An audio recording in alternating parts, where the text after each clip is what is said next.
Now that we've talked about measurement and how to carefully collect data, we need to talk about how to organize it and present it in a way that other people can understand. So we're going to look at how to make a data table.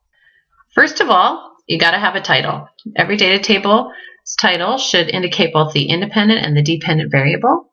It should also have a number. So if you have a series of tables in a lab report, the first one's table 1, table 2, table 3. So this is our first one, table 1. And this is going to be an experiment about measuring how far an object has moved in a period of time. So we're going to call it distance traveled in a given time.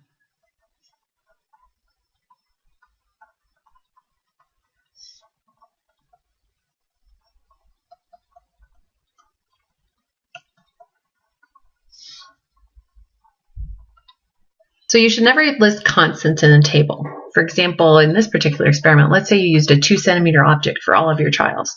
You wouldn't have a column that said length of object and then write 2 in that whole column. It adds more information that you need in the table, and it also is information that should be in your procedures. There's no need to put it in the data table.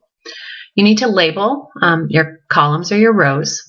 And you shouldn't use abbreviations for that. So for example, if you're using temperature, you shouldn't write temp at the top of that column. You should just write temperature.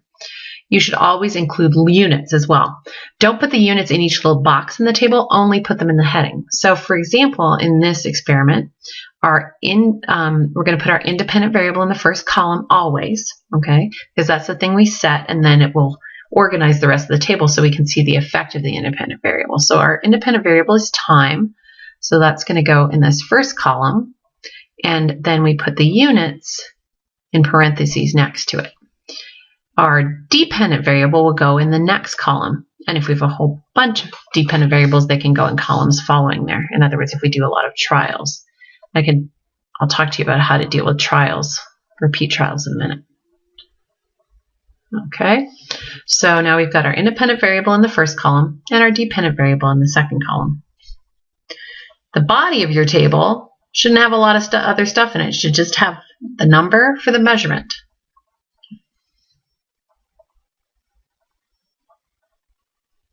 Now you're also,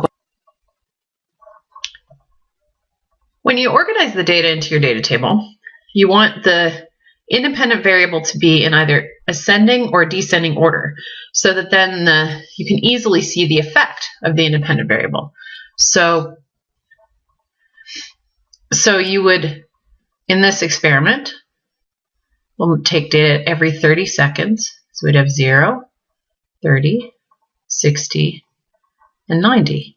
And then we can easily look at the dependent variable and see, as you increase time, what happens to the distance. Does it go up? Does it go down? Now, if you want repeat trials, there's a couple of different ways to set this up. And you can, let's say you're going to do 3 repeat trials for each time. So you could split it horizontally so that you have 3 boxes for each trial at time 0, 3 boxes for each at time 30, and so on. Or you can also split it vertically, where you just make 3 columns, all for distance. So when you do set up your data table, you want to make sure that your dependent variable is right next to the independent variable, and that you have a place for raw data.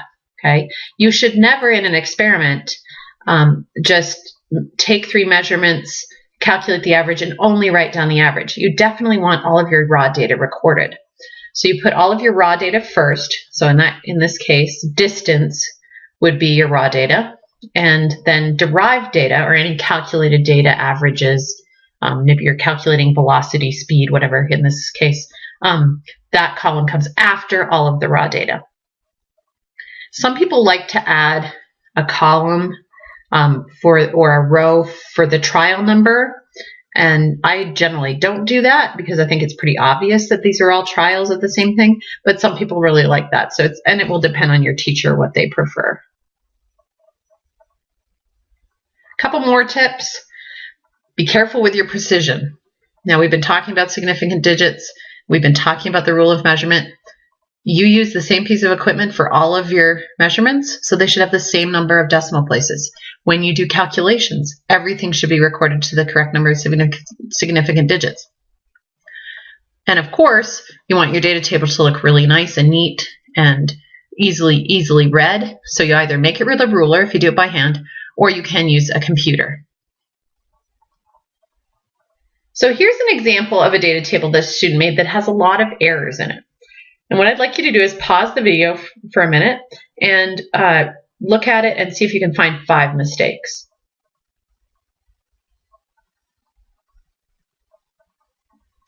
Okay, now you're back. Let's look at that together.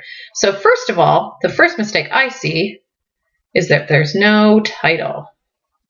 And so it's hard to tell what this experiment is about. I think it's about the effect of the initial height of a pendulum on potential energy, because I think that's what the PE stands for. Not sure, but that's what I think. And clearly, because we can't even tell exactly what the experiment's about, we have some abbreviations here. This should say right here, initial potential energy, not PE. AV should be average. Okay, so no abbreviations. Also, the order of the columns is very strange. It appears that the initial height must be the independent variable, because you can see that it's in logical progressions, and it looks to be something that can be controlled. So initial height needs to be the first column. Remember, your IV should always be in the first column.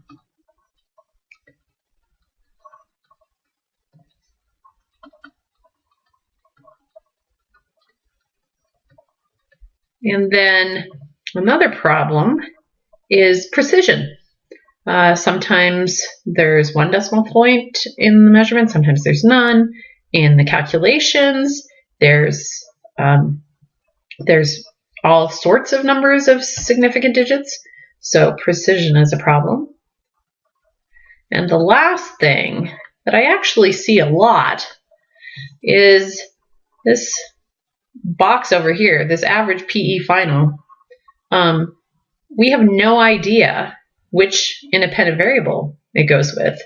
And so you should never, if you run out of space for a data table, then you've got to reorganize it so it all fits on a page. You can't continue it on another page. You can't continue it lower on the page. You need to have it as a column as part of the data table. And there's actually a 6th problem, and that is that the independent variable is not in ascending order. So that would be a 6th problem. Let's just write those over here. So the 5th problem is the PE final column, not part of table.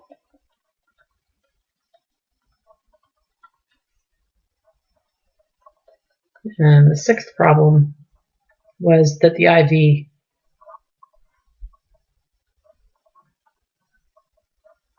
should be in ascending order. Because you can't see any kind of trend in the dependent variable if the independent variable isn't in order. So now you should be all ready to make your own data tables. You can always come back to this to remember some of the rules, but you're ready to go.